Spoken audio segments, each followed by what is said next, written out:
Hello dear students, let us continue the next part of organisms and populations. And in the previous video I explained about the response to major abiotic factors and the different types of responses shown by the biotic components or the organisms specifically are regulate, confirm, migrate, then the suspend, among them the hibernation, dormancy, estivation and diapause. So up to hibernation I explained. Hibernation is also called winter sleep. During high cold, especially some animals they stop the external activities and hide themselves. This is called the hibernation. The next type of suspended activity is estivation. Estivation is a state of animal dormancy like seeds. Seedsಗೆ ಹೆಂಗೆ unfavorable environment iddaga they do not do any activities. When you store the seeds in the bottle or in the bags, they do not germinate. When you supply water and soil to them, they show the activity, but till then they are in the dormancy condition. Estivation is the state of animal dormancy and it is taking place in the summer. Therefore the estivation is called summer sleep. The hibernation is called winter sleep and estivation is called summer sleep. Estivation is characterized by inactivity and a lowered metabolic rate that is entered in response to high temperature and arid conditions, very dry weather without any humidity, and because of the high temperature the organisms they stop the external activities, or in another word they are characterized by a state of inactivity. Even they reduce their metabolic rate. The chemical reactions that are taking place in the body of the organism, even the rate of metabolic activities is also reduced. This kind of inactive condition during the summer is called estivation, and it takes place during the times of heat and dryness, the hot dry season, which are often the summer months, which are often in the month of summer. ಬೇಸಿಗೆ ಒಳಗೆ ಈ ಥರದ್ದು inactive ಕಂಡೀಷನನ್ನು ನಾವು ಕೆಲವು organisms ಒಳಗೆ observe ಮಾಡ್ತೀವಿ, especially because of dry weather. Moisture content ಇರಲ್ಲ, full dry ಇರ್ತದೆ ವೆದರು, ವಾಟರ್ ಅವೈಲೇಬಿಲಿಟಿ ಸರಿಗಿರಲ್ಲ, ಅಥವಾ ವೆರಿ ಲೆಸ್ ಅಂದ್ರೂ ಪರವಾಗಿಲ್ಲ, ದೆನ್ ಹೈ ಟೆಂಪ್ರೇಚರ್. ಈ ಥರದ ಕ್ಯಾರೆಕ್ಟರ್ಗಳನ್ನು ಟಾಲರೇಟ್ ಮಾಡಲಿಕ್ಕಾಗಲಾರ್ದೇ ಕೆಲವು organisms they stop the external activities or the will be in the inactive state. ಇದನ್ನು ಎಸ್ಟಿವೇಷನ್ ಅಂತ ಕರೀತಾರೆ. The example snail and fish. ಇದು ಶಂಕದ ಹುಳು ಯಾವ ಥರ ಪ್ಲಾಂಟಿಗೆ ಅಂಟ್ಕೊಂಡು ಕೂತಾವೆ ಇಷ್ಟೋಕೊಂದು, because of estivation, summer sleep. And this is mudfish in a drain. ಎಲ್ಲೋ ಒಂದು ಸ್ವಲ್ಪ ನೀರು ಸಿಕ್ಕದ ಮಣ್ಣೊಳಗೆ ಅಲ್ಲೇ ಇದು ಬಾಡಿನ ಮುಚ್ಕೊಂಡು ಕೂತದ, and it is there in that drain. This is mudfish. Snail and fish are showing the estivation during the summer season, characterized by inactivity and lower metabolic rate. This is one kind of suspended activity. Then comparison between hibernation and estivation. Hibernation is the type of winter sleep performed by the warm and cold-blooded animals. Warm-blooded animals as well as some cold-blooded animals, they show the winter sleep, and this is called hibernation. Estivation is the type of summer sleep, or directly you can call it as summer sleep, performed by cold-blooded animals, only cold-blooded animals. Duration, ಎಷ್ಟು ಟೈಮ್ವರೆಗೆ ಇದು ನಡೀತದೆ. Hibernation, it is for hole winter, ಚಳಿಗಾಲ ಶುರುವಾಗಿ ಅದು end ಆಗೋವರೆಗೂ throughout the winter season ಇದು ನಡೆದೇ ಇರ್ತದೆ. ಯಾವುದು? Hibernation. But estivation is for short duration, ಅಂದರೆ ಭಾಳ ದಿವಸದ ಮಟ್ಟಿಗೆ ಎಸ್ಟಿವೇಷನ್ ಇರುವುದಿಲ್ಲ. It's duration is for short period. Process ಏನಾಗ್ತದೆ? As a hibernation is the sleep during winter, the animals look out for the warmer place, their metabolic activities slow down and it is dormant stage. Hibernation ಅನ್ನೋ ಒಂದು ರೆಸ್ಪಾನ್ಸನ್ನು organisms are showing during the winter season, so that to hide the body they are always in search of warmer places only during the winter season. ಸ್ವಲ್ಪ temperature ಜಾಸ್ತಿ ಇರೋವಂಥ, warm ಇರೋವಂಥ ಜಾಗಗಳನ್ನು ತಾವು ಬದುಕೋಗೋಸ್ಕರ select ಮಾಡ್ತಾವೆ. ಆ್ಯಂಡ್ ಇದನ್ನೂ ಕೂಡ ಡಾರ್ಮೆಂಟ್ ಸ್ಟೇಜ್ ಅಂತ ಕನ್ಸಿಡರ್ ಮಾಡಬೇಕು. Even in hibernation also metabolic activities are slow down. Estivation is summer sleep, so animals search for moist, shady and cool places to sleep. ಇದಕ್ಕೆ ಎಕ್ಸಾಕ್ಟ್ಲಿ ಅಪೋಸಿಟ್. ಹೈಬರ್ನೇಷನನ್ನು winter season ಒಳಗೆ animals exhibit ಮಾಡೋದ್ರಿಂದ warmer ಪ್ಲೇಸ್ಗಳನ್ನು ಹುಡುಕಾಡ್ತಾವೆ ತಮ್ಮ ಬಾಡಿನ protect ಮಾಡ್ಕೊಳ್ಳೋಕೆ, ಬದುಕೋಕೆ. Estivation is shown during the summer season, so organisms ಅಥವಾ ಆ್ಯನಿಮಲ್ಸು ಬದುಕೋಕ್ಕೆ ಕೂಲ್ ಪ್ಲೇಸ್ಗಳನ್ನು ಸರ್ಚ್ ಮಾಡ್ತಾವೆ, which are moist, shady and cool ಪ್ಲೇಸಸ್ಸನ್ನು ಇವು ಐಡೆಂಟಿಫೈ ಮಾಡ್ಕೋತಾವೆ. ಯಾವುದ್ರೊಳಗೆ? In case of estivation. Example: bats, birds, mammals and some insects. Bees, snails, earthworm, salamander, frog. Earthworm is repeated again, crocodile and tortoise. All these are the organisms which are showing the hibernation and estivation. So ಇಲ್ಲಿ hibernation ಒಳಗೆ polar bear ಒಂದು mention ಮಾಡಬೇಕು. ಯಾಕಂದ್ರೆ ನಮಗೆ ನಮ್ಮ syllabus ಒಳಗೆ ಏನು ಟರ್ಮ್ಸನ್ನು ಕೊಟ್ಟಾರೆ that is important, and this is about the differences between hibernation and estivation. Then moving to one more type of the suspended activity. It is diapause. Diapause is a stage of suspended development to cope up with the unfavorable conditions. Again, ಇವೆಲ್ಲ ಆ್ಯಕ್ಟಿವಿಟಿಗಳನ್ನು ನೀವು suspend ತಗೋರಿ, dormancy ತಗೋರಿ, hibernation, estivation, diapause. All these responses are shown by the animals because of unfavorable environmental conditions. Then diapause ಅನ್ನು ಯಾವುದು ತೋರಿಸ್ತದೆ? Specifically many species of zooplanktons which are the major producers in the aquatic ecosystem. ಈ zooplanktons, major food, they are the major food for other animals, zooplanktons, and insects exhibit the diapause to tide over adverse conditions during their development. ಇವು suspended development ಅಂದ್ರೆ ಡೆವಲಪ್ಮೆಂಟನ್ನೇ ಟೆಂಪ್ರವರಿಯಾಗಿ stop ಮಾಡ್ಕೊಂಡ್ಬಿಡ್ತಾವೆ. Specially in case of zooplanktons and insects. ಯಾವಾಗ when the environmental conditions are unfavorable, they suspend the development. This is called diapause. ನೋಡ್ರಿ, ಈಗ ನೀವೇನೋ ಒಂದು ವಿಡಿಯೋ ಆಪ್ರೇಟ್ ಮಾಡ್ತಿರ್ತೀರಿ, ನೀವು ಅದನ್ನು ಸಡನ್ನಾಗಿ ಸ್ವಲ್ಪ ಸ್ಟಾಪ್ ಮಾಡಿದ್ರೆ ಅದನ್ನು ಪಾಸ್ ಅಂತ ಕರಿತೀವಿ. ಸೊ ಏನು ಪಾಸ್ ಆಗ್ಲಿಕ್ಕತ್ತದ? ಪಾಸ್ ಮೀನ್ಸ್ ಟೆಂಪ್ರವರಿಯಾಗಿ ಸ್ಟಾಪ್ ಆಗ್ಲಿಕ್ಕತ್ತದ. What is temporarily stopped? The development is temporarily stopped because of the unfavorable environmental conditions.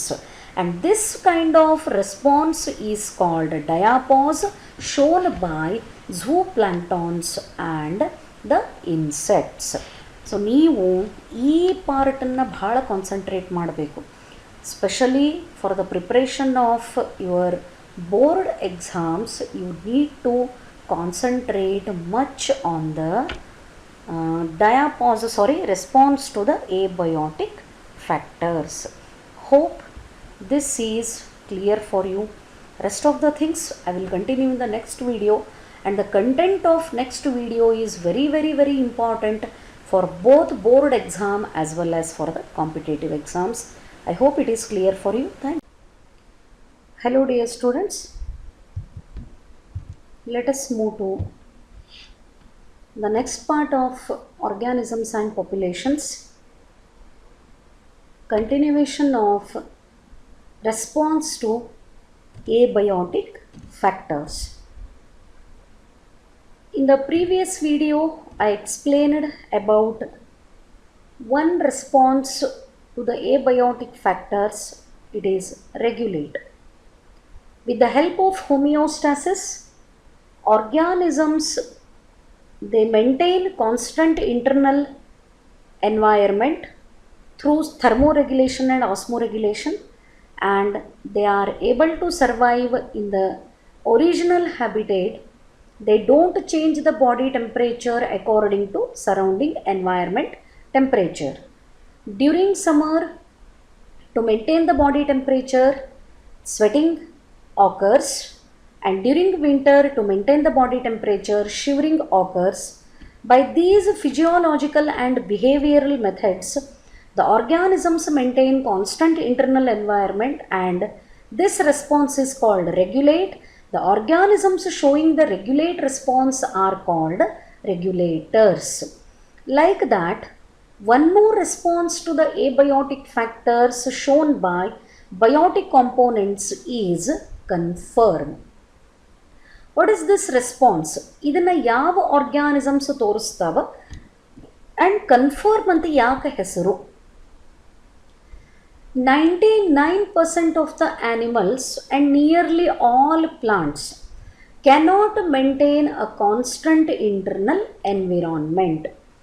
Particularly ಈ ವಾರ್ಮ್ ಬ್ಲಡೆಡ್ ಆನಿಮಲ್ಸ್ ಅಂತ ಏನು ಹೇಳ್ತೀವಿ, ಬರ್ಡ್ಸ್ ಆ್ಯಂಡ್ ಮ್ಯಾಮಲ್ಸ್, ಇವಕ್ಕೆ ಹೋಮಿಯೋಸ್ಟಾಸಿಸನ್ನು ಮೇಂಟೈನ್ ಮಾಡುವಂಥ ಎಬಿಲಿಟಿ ಅದ. ಈ ಕೆಲವು ಎಕ್ಸಾಂಪಲ್ಗಳನ್ನು ಬಿಟ್ಟರೆ in remaining group of organisms and all the plants, ಇವುಗಳಿಗೆ ಕಾನ್ಸ್ಟಂಟ್ ಇಂಟರ್ನಲ್ ಎನ್ವಿರಾನ್ಮೆಂಟನ್ನು ಮೇಂಟೈನ್ ಮಾಡಲಿಕ್ಕೆ ಆಗಂಗಿಲ್ಲ. ದೆನ್ ಹೌ ದೇ ಸರ್ವೈವ್, ಹೆಂಗೆ ಬದುಕ್ತಾವ? They change their body temperature according to the surrounding conditions. ಯಾವ ಆರ್ಗ್ಯಾನಿಸಮ್ಗೆ ಹೋಮಿಯೋಸ್ಟಾಸಿಸ್ ಎಬಿಲಿಟಿ ಇರ್ತದ, ಅದು ಕಾನ್ಸ್ಟಂಟ್ ಆಗಿ ಬಾಡಿ ಟೆಂಪ್ರೇಚರನ್ನು ಮೇಂಟೈನ್ ಮಾಡ್ತದೆ. Whatever is the condition outside the body. ಹೊರಗಡೆ ಟೆಂಪ್ರೇಚರ್ ಏನೇ ಇರಲಿ, that doesn't matter, but body ಒಳಗಡೆ ಇಂಟರ್ನಲ್ ಎನ್ವೈರ್ಮೆಂಟದ ಟೆಂಪ್ರೇಚರನ್ನು ಒಂದೇ ರೀತಿ ಮೇಂಟೈನ್ ಮಾಡ್ತದೆ. ಬಟ್ ಇವು ಹಂಗಲ್ಲ. As the temperature changes outside the body, ಹೊರಗಡೆಗೆ ಏನು ಟೆಂಪ್ರೇಚರ್ ಬದಲಿ ಆಗ್ತದೆ ಅದಕ್ಕೆ ತಕ್ಕಂಗೆ ತಮ್ಮ ಬಾಡಿ ಟೆಂಪ್ರೇಚರನ್ನು ಚೇಂಜ್ ಮಾಡ್ಕೋತ ಹೋಗ್ತಾವೆ. ಎಂಬಿಯಂಟ್ ಅಂದರೆ surrounding. Their body temperature or osmotic concentration change with the surrounding conditions, they are called conformers. ಅಂದರೆ ಎನ್ವೈರ್ಮೆಂಟ್ ಒಳಗೆ ಏನೇ ಬದಲಾವಣೆ ಆಗಲಿ ವಿತ್ ರೆಸ್ಪೆಕ್ಟ್ ಟು ಟೆಂಪ್ರೇಚರ್, ಅದಕ್ಕೆ ತಕ್ಕಂಗೆ ತನ್ನ ಬಾಡಿ ಟೆಂಪ್ರೇಚರನ್ನು ಚೇಂಜ್ ಮಾಡ್ಕೋತದ, ಕನ್ಫರ್ಮ್ ಮಾಡ್ಕೋತದ. Oh yes, I will survive. ಈ ಎನ್ವೈರ್ಮೆಂಟಿಗೆ ಬೇಕಾದ ರೀತಿ ಬಾಡಿ ಟೆಂಪ್ರೇಚರನ್ನು ನಾ ಚೇಂಜ್ ಮಾಡ್ಕೊಂಡಿನಿ, ಸೊ ಐ ವಿಲ್ ಸರ್ವೈವ್, ಅಲ್ಲೇ ಬದುಕ್ತೀನಿ ಅಂತ ಹೇಳಿ ಬದುಕಲಿಕ್ಕೆ ಸ್ಟಾರ್ಟ್ ಮಾಡ್ತಾವ. They are called conformers. Hence the internal environment of conformers change with external environment. This is very important statement. ಯಾವ ಆರ್ಗ್ಯಾನಿಸಮ್ಮು ಈ ಕನ್ಫರ್ಮರ್ ಕ್ಯಾಟಗರಿ ಒಳಗೆ ಬರ್ತದ ಅಥವಾ ಕನ್ಫರ್ಮ್ ಅನ್ನೋ ಅಂಥ ರೆಸ್ಪಾನ್ಸನ್ನು ತೋರಿಸ್ತದ, ಅವು never maintain constant internal environment. ಯಾವಾಗಲೂ ಇಂಟರ್ನಲ್ ಎನ್ವೈರ್ಮೆಂಟದ ಕಂಡೀಷನ್ಗಳನ್ನು ಚೇಂಜ್ ಮಾಡ್ಕೋತಾನೆ ಇರ್ತಾವೆ. ಎದಕ್ಕೆ ತಕ್ಕಂಗೆ? According to the external environment. ನಿನ್ನೆ ಇದಕ್ಕೆ ಅಪೋಸಿಟ್ ಟರ್ಮ್ ಹೇಳಿದ್ದೆ ನಾನು. Regulators maintain constant internal environment even though the external environmental factors are changing. Environmental factors ಏನೇ ಚೇಂಜ್ ಆದ್ರೂ ಕಾನ್ಸ್ಟೆಂಟ್ ಆದಂಥ ಇಂಟರ್ನಲ್ ಎನ್ವೈರ್ಮೆಂಟ್ ಉಳಿತಿದ್ರೆ ಅದನ್ನು ರೆಗ್ಯುಲೇಷನ್ ಅಂತ ಕರೀತಾರೆ.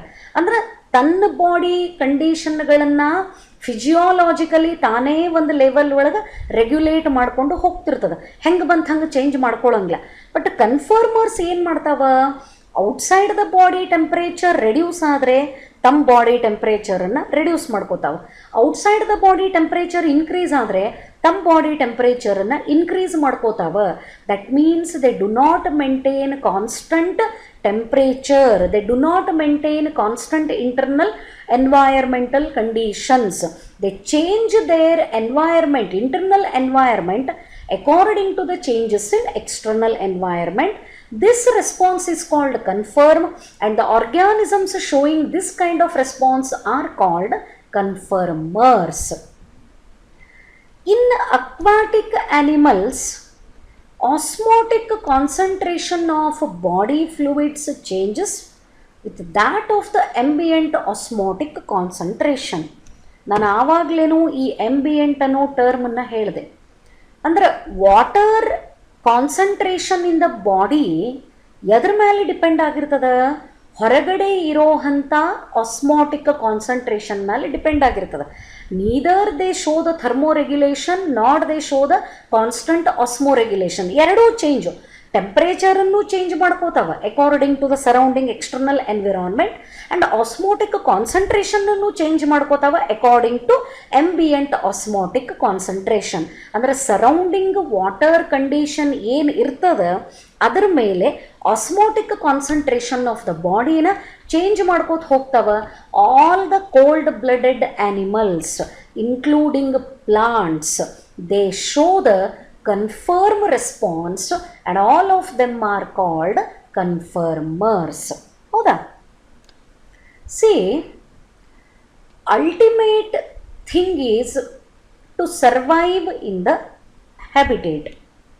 ಅದು ರೆಗ್ಯುಲೇಟರೇ ಮಾಡ್ಕೊಳ್ಳಿ ಅಥವಾ ಕನ್ಫರ್ಮರೇ ಮಾಡ್ಕೊಳ್ಳಿ, whatever the response is there, response ಮಾಡಿ ಕೊನೆಗೆ ಏನು ಮಾಡಬೇಕು, ಆರ್ಗ್ಯಾನಿಸಮ್ಮು ಆ ಜಾಗದೊಳಗೆ ಬದುಕಬೇಕು. ಹೋಮಿಯೋಸ್ಟಾಸಿಸ್ ಇತ್ತ ಇಂಟರ್ನಲ್ ಎನ್ವೈರ್ಮೆಂಟನ್ನು ಕಾನ್ಸ್ಟಂಟಾಗಿ ಇಟ್ಕೊಂಡು ಬದುಕ್ತಾವ.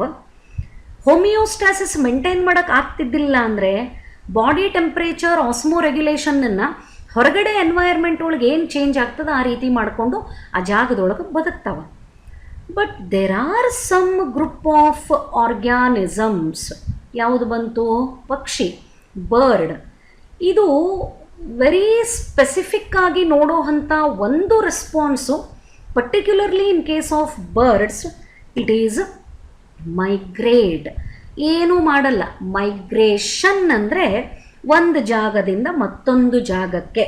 ಇನ್ simple language migration is nothing but from one place to another place. ಈಗ ಹ್ಯೂಮನ್ಸನ್ನು ತಗೊಂಡ್ರೆ ನಾವು ಏನು ಮಾಡ್ತೀವಿ? We also show the migration.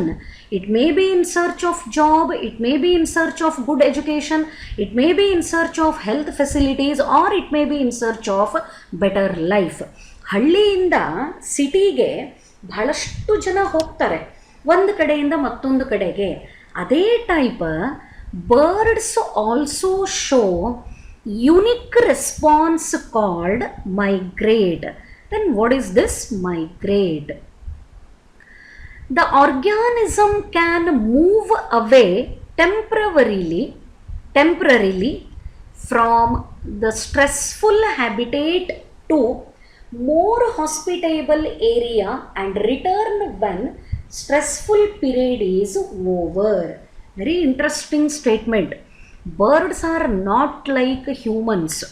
ಅವು ಮನುಷ್ಯನ ಥರ ಗ್ರೀಡಿ ಅಲ್ಲ.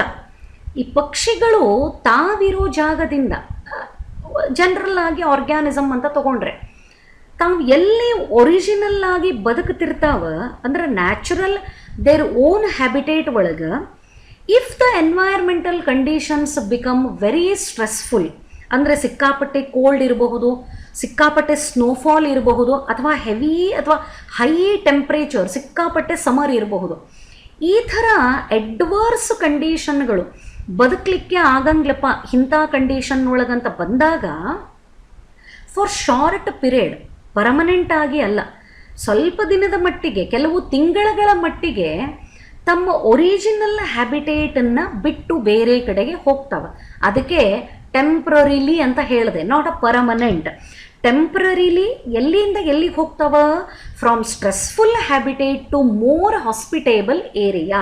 ಅಂದರೆ ಎಲ್ಲಿ ಬದುಕಲಿಕ್ಕೆ ಅವಕಾಶ ಅದ, ಎಲ್ಲಿ ಎನ್ವಿರಾನ್ಮೆಂಟಲ್ ಕಂಡೀಷನ್ಗಳು ಸ್ವಂತ ಹ್ಯಾಬಿಟೇಟನ್ನು ಕಂಪೇರ್ ಮಾಡಿದರೆ ಬಹಳ ಹಾಸ್ಪಿಟೇಬಲ್ ಅವ, ಬದುಕಲಿಕ್ಕೆ ಅವಕಾಶ ಮಾಡಿಕೊಡ್ತಾವ, ಅಂಥ ಕಡೆಗೆ ಹೋಗಿ next statement is very interesting. Return when stressful period is over. ಆ ಟೆಂಪ್ರವರಿಯಾಗಿ ಮತ್ತೊಂದು ಜಾಗಕ್ಕೆ ಹೋಗಿ ಬದುಕ್ತಿರ್ತಾವೆ ಕೆಲವು ತಿಂಗಳ ಮಟ್ಟಿಗೆ, ಮತ್ತೆ ತಮ್ಮ ಒರಿಜಿನಲ್ ಹ್ಯಾಬಿಟೇಟಿಗೆ ಮರಳುತ್ತಾವ. ಅಂದರೆ ಎಲ್ಲಿಂದ, ಯಾವ ಹ್ಯಾಬಿಟೇಟಿಂದ ಮತ್ತೊಂದು ಹ್ಯಾಬಿಟೇಟಿಗೆ ಬಂದಿದ್ದು ಟೆಂಪ್ರವರಿ. ಯಾಕೆ? Because of stressful conditions. ಆ ಸ್ಟ್ರೆಸ್ಫುಲ್ ಕಂಡೀಷನ್ ಮುಗಿದ ಮೇಲೆ ಫ್ರಾಮ್ ದಟ್ ಹಾಸ್ಪಿಟೇಬಲ್, ಎಲ್ಲಿ ಬಂದು ಕೆಲವು ತಿಂಗಳು ಟೆಂಪ್ರವರಿಯಾಗಿ ಬದುಕಿದ್ದು, ಆ ಜಾಗದಿಂದ ಮತ್ತೆ they move to their original habitat. This is called migrate. And remember, this movement is temporary, it is not a permanent. ಅದು ಲಾಂಗ್ ಡಿಸ್ಟೆನ್ಸ್ ಇರ್ತದೆ. Usually it is a long distance movement shown by the organisms temporarily, especially from stressful habitat to more hospitable area, and return when stressful period is over. ಆ stressful period ಮುಗಿದ ತಕ್ಷಣವೇ ಅವು ಮತ್ತೆ ತಮ್ಮ original ಹ್ಯಾಬಿಟೇಟಿಗೆ ಮರಳುತ್ತಾವ. This temporary movement is called migration, and the response shown by organisms in this way are called migrators. ಇಲ್ಲಿ ಬಂತು ನೋಡ್ರಿ next sentence. Many animals, particularly birds, during winter undertake long distance migrations to more hospitable areas. Particularly ಮೈಗ್ರೇಷನ್ನ ನಾವು birds ಒಳಗೆ ನೋಡ್ತೀವಿ, ಅದು ಹೆಚ್ಚಾಗಿ winter season ಒಳಗೆ. ಅವು ಎಲ್ಲಿ ಬದುಕ್ತಿರ್ತಾವ ಆ ಜಾಗದೊಳಗೆ ಬಹಳಷ್ಟು ಹಾರ್ಷ್ ಎನ್ವೈರ್ಮೆಂಟ್ ಇದ್ದಾಗ ತಮ್ಮ ಸ್ವಂತ ಜಾಗನ ಬಿಟ್ಟು ಬೇರೆ ಕಡೆಗೆ ಬದುಕಲಿಕ್ಕೆ ಅವಕಾಶ ಇರೋ ಕಡೆಗೆ ಬರ್ತಾವ. And migration or migrate is specifically shown by birds. In every winter the famous Keoladeo national park, it is of Bharatpur in Rajasthan, it hosts thousands northern regions. ಅಂದರೆ ಈ ನಾರ್ದರ್ನ್ ರೀಜನ್ನಿಂದ ಬರೋ ಅಂಥ ಬಹಳಷ್ಟು ಪಕ್ಷಿಗಳು, ಲೈಕ್ ಕ್ರೇನದ್ದು ಒಂದು ಇಮೇಜ್ ಅದ. ಈ ಪಕ್ಷಿಗಳಿಗೆ ಈ ಭರತ್ಪುರ್ ನ್ಯಾಷನಲ್ ಪಾರ್ಕ್ ಒಳಗೆ, ಕಿಯೋಲೇಡಿಯೋ ನ್ಯಾಷನಲ್ ಪಾರ್ಕ್ ಅಂತ ಕರೀತಾರೆ, ಅಲ್ಲೇ ಬಹಳಷ್ಟು ಪಕ್ಷಿಗಳು ವಿಂಟರ್ ಸೀಸನ್ ಒಳಗೆ ಬರ್ತಾವ. This is the image of that Keoladeo national park of Bharatpur. This is the name and this is the image. Particularly ಪಕ್ಷಿಗಳು, ಈಗ ನಮ್ಗೆ ಹೆಂಗೆ ಕರ್ನಾಟಕ ರಂಗನತಿಟ್ಟು ಅಂತ ಹೇಳ್ತೀವಿ, ಹಂಗೆ national park, Keoladeo national park in Bharatpur of Rajasthan, ಅಲ್ಲಿನೂ ಈ ನಾರ್ದರ್ನ್ ರೀಜನ್ದಿಂದ ಬಹಳಷ್ಟು ಪಕ್ಷಿಗಳು ವಿಂಟರ್ ಸೀಸನ್ ಒಳಗೆ ಬರ್ತಾವ. ದೆ ಬಿಲ್ಡ್ ದ ನೆಸ್ಟ್, ಅಲ್ಲಿ ಗೂಡು ಕಟ್ಟತಾವ, and they undergo the reproduction, and once again they go back to their original habitat once the stressful conditions become normal. ಇದನ್ನು migration and this kind of the response, ಈ ಥರದ ರೆಸ್ಪಾನ್ಸನ್ನು ಯಾವಾಗ ನೋಡ್ತೀವಿ? Original habitat ಒಳಗೆ ಸ್ಟ್ರೆಸ್ಫುಲ್ ಎನ್ವೈರ್ಮೆಂಟ್ ಇದ್ದಾಗ, for the purpose of survivalence, ಬದುಕಬೇಕು, and it should undergo the reproduction, ಬದುಕಿ ರೀಪ್ರೊಡಕ್ಷನ್ನೂ ಮಾಡಬೇಕು. ಇವು ಎರಡೂ ಬೆನಿಫಿಟ್ಗೋಸ್ಕರ ಟೆಂಪ್ರವರಿಯಾಗಿ from stressful habitat to hospitable habitat, some birds they show the long distance movement, and this is called migration. This is another kind of the response known as migrate. Then moving to next one, suspend. ಇದು ಒಂಥರ ವಿಚಿತ್ರ ಥರದ್ದು response. ಈ suspend ಅನ್ನುವಂಥ ಒಂದು ರೆಸ್ಪಾನ್ಸನ್ನು ನಾವು ಎಲ್ಲಿ ನೋಡ್ತೀವಿ? ಇನ್ bacteria and fungi and some lower plants. Thick-walled spores are formed which help them to overcome stressful, unfavorable conditions, and spores germinate when the conditions are favorable. Bacteria ಇರಬಹುದು, ಇದು ಬ್ಯಾಕ್ಟೀರಿಯಲ್ ಸ್ಪೋರ್ಸ್ದ image. This is fungal spore image. ಈ ಸ್ಪೋರ್ಗಳ ಹೊರಗಡೆಗೆ ಒಂದು thick wall ಇರ್ತದೆ. It is resistant. ಅದು ಎಷ್ಟರ ಮಟ್ಟಿಗೆ ಸ್ಟ್ರಾಂಗ್ ಇರ್ತದಂದರೆ ಟೆಂಪ್ರೇಚರ್ ಹೈ ಇದ್ದರೂ ಏನಾಗಲ್ಲ, ದೆನ್ ಡ್ರೈ ಎನ್ವೈರ್ಮೆಂಟ್, ನೀರು ಸಿಗದೇ ಇದ್ದರೂ ಏನಾಗಲ್ಲ, ಆ್ಯಸಿಡ್ ಬಿದ್ದರೂ ಹಾಳಾಗಲ್ಲ. ಈ ಥರದ ಥಿಕ್ ವಾಲನ್ನು ಪ್ರೊಡ್ಯೂಸ್ ಮಾಡಿಕೊಂಡು ಅದರದ್ದು ಜೆನೆಟಿಕ್ ಮೆಟೀರಿಯಲ್, ಅದರದ್ದು DNA ಒಳಗಡೆನೇ ಇರ್ತದೆ. ಏನು ಹೊರಗಡೆಯಿಂದ ಆ್ಯಕ್ಟಿವಿಟಿಗಳನ್ನು ಮಾಡಲ್ಲ. ಎಲ್ಲ ಆ್ಯಕ್ಟಿವಿಟಿಗಳು ಟೆಂಪ್ರವರಿಯಾಗಿ ಸ್ಟಾಪ್ ಆಗಿರ್ತಾವೆ. ಯಾವಾಗ when the environmental conditions are stressful, environmental conditions ಬಹಳಷ್ಟು ಸ್ಟ್ರೆಸ್ಫುಲ್ ಇದ್ದಾಗ ಈ ಥರದ್ದು ಒಂದು ಅರೇಂಜ್ಮೆಂಟನ್ನು ಯಾವ ಮಾಡ್ಕೋತಾವ, bacteria and fungi. Then when unfavourable conditions turn to favourable, ಅಂದರೆ ಯಾವಾಗ ಸ್ಟ್ರೆಸ್ಫುಲ್ ಇದ್ದಂಥ ಕಂಡೀಷನ್ ಫೇವರೇಬಲ್ ಆಗ್ತದೆ ಆವಾಗ ಈ ಸ್ಪೋರ್ಸು ಜರ್ಮಿನೇಟ್ ಆಗಿ, ಬ್ಯಾಕ್ಟೀರಿಯಲ್ ಸ್ಪೋರ್ ಇದ್ದರೆ ಬ್ಯಾಕ್ಟೀರಿಯಾ ಬರ್ತದೆ, ಬ್ಯಾಕ್ಟೀರಿಯಾ ಡೆವಲಪ್ ಆಗ್ತದೆ. ಫಂಗಲ್ ಸ್ಪೋರ್ ಇದ್ದರೆ ಫಂಗೈ ಡೆವಲಪ್ ಆಗ್ತದೆ. ಇದನ್ನು ಸಸ್ಪೆಂಡ್ ಅಂತ ಕರೀತಾರೆ. ಈ ಸಸ್ಪೆಂಡ್ ಒಳಗೇ ಕೆಲವು ಥರದ್ದು ಆ್ಯಕ್ಟಿವಿಟಿಗಳನ್ನು ನಾವು ಅಬ್ಸರ್ವ್ ಮಾಡ್ತೀವಿ.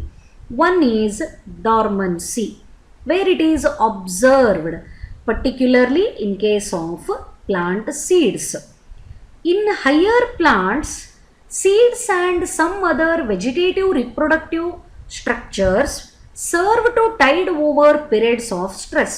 They reduce their metabolic activity and go into a state of dormancy. They germinate under favorable moisture and temperature. What it means? When you store the seeds in bottle, ಅದಲ್ಲೇ germinate ಆಗಲ್ಲ. ಪ್ಲಾಂಟದ ಕೆಲವು ಭಾಗಗಳು, leaf ಬಡ್ ಇರಬಹುದು, flower ಬಡ್ ಇರಬಹುದು, seed ಇರಬಹುದು, ಈ ಪಾರ್ಟ್ಗಳು ಅನ್ಫೇವರೇಬಲ್ ಕಂಡೀಷನ್ ಇತ್ತು, ಎನ್ವೈರ್ಮೆಂಟ್ ಸೂಟೇಬಲ್ ಇಲ್ಲ ಅಂತಂದರೆ ಮೆಟಬಾಲಿಕ್ ಆ್ಯಕ್ಟಿವಿಟಿಗಳನ್ನು ರೆಡ್ಯೂಸ್ ಮಾಡ್ಕೋತಾವೆ. ಅಂದರೆ ಯಾವುದೇ ರೀತಿ ಮೆಟಬಾಲಿಕ್ ಆ್ಯಕ್ಟಿವಿಟಿಗಳು ಅಲ್ಲಿ ನಡೆಯೋದಿಲ್ಲ. But this is temporary because of unfavorable environmental condition. Once the environmental conditions become favorable, they start the metabolic activity, and ಯಾವಾಗ ಟೆಂಪ್ರವರಿ ಆಗಿ ಮೆಟಬಾಲಿಕ್ ಆ್ಯಕ್ಟಿವಿಟಿನ ಈ ಅನ್ಫೇವರೇಬಲ್ ಎನ್ವೈರ್ಮೆಂಟ್ ಇರೋದಕ್ಕೆ ಇವು ಸ್ಟಾಪ್ ಮಾಡ್ಕೊಂಡಿರ್ತಾವ, ಅದನ್ನೇನಂತ ಕರೀತಾರೆ, ಡಾರ್ಮನ್ಸಿ ಅಂತ ಕರೀತಾರೆ. It is a temporary resting period. ಯಾಕಲ್ಲೇ metabolic activity reduce ಆಗಿರ್ತದಂದ್ರೆ because of unfavourable environmental conditions. So next one is interesting. ಇದು ನಾ ಪ್ಲಾಂಟ್ ಆ್ಯಂಡ್ ಬ್ಯಾಕ್ಟೀರಿಯಾ ಎಕ್ಸಾಂಪಲ್ ತಗೊಂಡೆ. ಇಲ್ಲೇ ಆ್ಯನಿಮಲ್ ಬಗ್ಗೆ ಒಂದು ಎಕ್ಸಾಂಪಲ್ ತಗೊಳ್ಳೋಣ. ಹೈಬರ್ನೇಷನ್. ಈ ಸಸ್ಪೆಂಡಿಗೆ ಡಾರ್ಮನ್ಸಿ, hibernation, estivation, diapause including suspend, ಇವು ಐದನ್ನೂ ನೀವು ಪರ್ಫೆಕ್ಟಾಗಿ ನೆನಪಿಟ್ಕೋಬೇಕು ವಿತ್ ಎಕ್ಸಾಂಪಲ್. ಇದು 5 ಮಾರ್ಕಿನಿಗೆ ಬರುವಂಥ ಕ್ವಶನ್.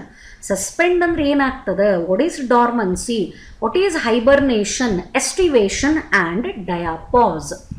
ಹೈಬರ್ನೇಷನ್ ಬಚ್ಚಿಟ್ಕೊಳ್ಳೋದು. Hibernation is also called winter sleep. ಎಷ್ಟು ಚಂದದಲ್ಲ ಹೆಸರು. ಹೈಬರ್ನೇಷನ್ನಿಗೆ ಏನಂತ ಕರೀತಾರೆ, ವಿಂಟರ್ ಸ್ಲೀಪ್ ಅಂತ ಕರೀತಾರೆ. It is a resting stage wear in animals escape winters are the cold by hiding themselves in there shelters, especially the polar beer. ಈ ಹಿಮಕರಡಿಗಳು ಚಳಿ ಒಳಗಲ್ಲೇ ಸಿಕ್ಕಾಪಟ್ಟೆ ಹಿಮ ಆ್ಯಂಡ್ ಕೋಲ್ಡ್ ಜಾಸ್ತಿಯಾಗಿ ಅದು ಹೊರಗೆ ಬಂದು ಆ್ಯಕ್ಟಿವಿಟಿ ಮಾಡೋಕ್ಕಾಗಲ್ಲ. ಅದು ಕೋಲ್ಡಿಂದ, ಹೈ ಕೋಲ್ಡಿಂದ ತನ್ನನ್ನು ತಾನು ಪ್ರೊಟೆಕ್ಟ್ ಮಾಡ್ಕೊಳ್ಳಿಕ್ಕೆ ಏನು ಮಾಡ್ತದೆ, ತಂದು ಎಲ್ಲಿ ಶೆಲ್ಟರ್ ಇರ್ತದೆ ಅಂದರೆ ಅದು ಬದುಕುವಂಥ ಜಾಗ, ಅಲ್ಲೇ ತನ್ನನ್ನು ತಾನು ಬಚ್ಚಿಟ್ಕೋತದೆ. Hiding themselves in their shelter only during the winter season. High winter ಇದ್ದಾಗ, ಸಿಕ್ಕಾಪಟ್ಟೆ ಕೋಲ್ಡ್ ಇದ್ದಾಗ ಈ ಕೆಲವು ಪ್ರಾಣಿಗಳು ತಮ್ಮನ್ನು ತಾವು ತಮ್ಮ ಶೆಲ್ಟರ್ ಒಳಗೆ ಬಚ್ಚಿಟ್ಕೋತಾವ. ಇದನ್ನು ಹೈಬರ್ನೇಷನ್ ಅಂತ ಕರೀತಾರೆ. Another name of the hibernation is winter sleep. They escape the winter season by entering a state of inactivity by slowing their metabolism. ಈ ವಿಂಟರಿಂದ ತಮ್ಮನ್ನು ತಾವು ಬಚಾವ್ ಮಾಡ್ಕೊಳ್ಳೋಕೆ ಅಂದರೆ ಎಸ್ಕೇಪ್ ಆಗೋಕೆ ಅವು ಒಂದು ಥರದ್ದು ಇನ್ಯಾಕ್ಟಿವಿಟಿ, ಅಂದರೆ ಹೊರಗೆ ಬಂದು ಸಿಕ್ಕಾಪಟ್ಟೆ ತಿರುಗಾಡೋದಾಗಲಿ, ಎಲ್ಲಿ ಬೇಕಲ್ಲಿ ಹಂಟ್ ಮಾಡೋದಾಗಲಿ, ಈ ಥರದ ಆ್ಯಕ್ಟಿವಿಟಿಗಳನ್ನೆಲ್ಲ ಸ್ವಲ್ಪ ಕಡಿಮೆ ಮಾಡ್ಕೋತಾವ. Even they slow down their metabolism, ತಮ್ಮ ಮೆಟಬಾಲಿಕ್ ಆ್ಯಕ್ಟಿವಿಟಿನೂ ಸ್ವಲ್ಪ ಕಡಿಮೆ ಮಾಡ್ಕೋತಾವ. Only during the winter season. ಇದನ್ನೇನಂತ ಕರೀತಾರೆ? ಹೈಬರ್ನೇಷನ್ ಅಂತ ಕರೀತಾರೆ. The phenomenon of hibernation is also exhibited by bats. ಒಳಗೆ ನೋಡ್ತೀವಿ, ಹಿಯರ್ ಈಸ್ ದ ಇಮೇಜ್. ಇದು ಬ್ಯಾಟ್ದು ಮುಖ. ಸ್ವಲ್ಪ ಇದು ನೀಟಾಗಿ ಕಾಣಲಿ ಅಂತ ಹೇಳಿ ಈ ಪೋರ್ಷನನ್ನು ಮಾತ್ರ ಸೆಲೆಕ್ಟ್ ಮಾಡ್ಕೊಂಡಿವಿ. This is bat, it is mammal. Then squirrel, this is land squirrel. This is also showing hibernation. And other rodents, ಇಲಿ ಜಾತಿಯ ಪ್ರಾಣಿಗಳು, ಇವು ಎಲ್ಲವೂ ಏನು ಮಾಡ್ತಾವ? They are also showing the hibernation.